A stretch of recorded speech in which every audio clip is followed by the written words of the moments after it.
Scottish Reserves when I was 13, and that was in 1940. And they called us the Saturday Night Soldiers, so we used to parade around on Saturdays and train and how to march and all this. So I was in it for 2 years, and in 42, this colonel came down from Woodstock. It was a driving and a maintenance school for teaching people to drive motorcycles, tanks, trucks, and all Army vehicles before they went overseas.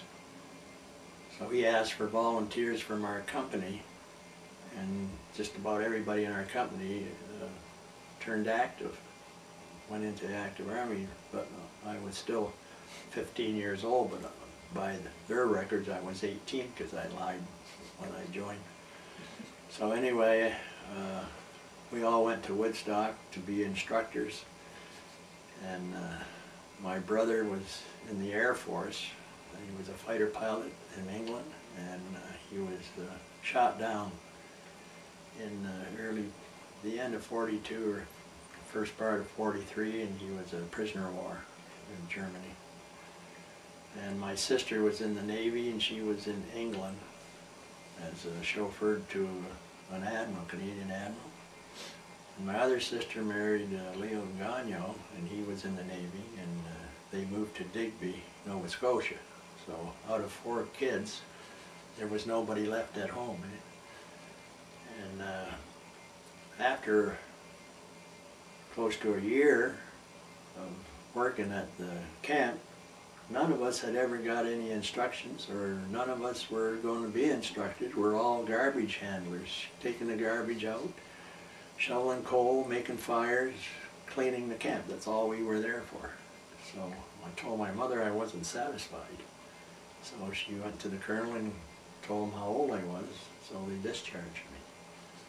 So I ended up back in Windsor, and I got a job at Ford's.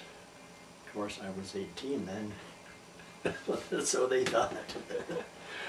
And I got a job as a test driver for testing the carriers. It came right off the line and went through a water bath. And we got in them and took them around the track and did all kinds of things to try and break them down. And then we'd check for leaks or rattles, whatever. And they dismantle them, put them in crates, and ship them overseas. I think when I was 15, the guy told me, he said, go down to this drive-away on St. Luke Road. I can't remember the name of the outfit. But they needed some drivers to drive trucks to Toronto. And you piggyback them, 3 of them, top of one another, and you drive them down to Toronto, and they drive you back home. I'll try that. I think I was 15. Really 15, but I told them I was 18. And I drove the 3 of them down there, no problem. I never drove a truck before. Not like that.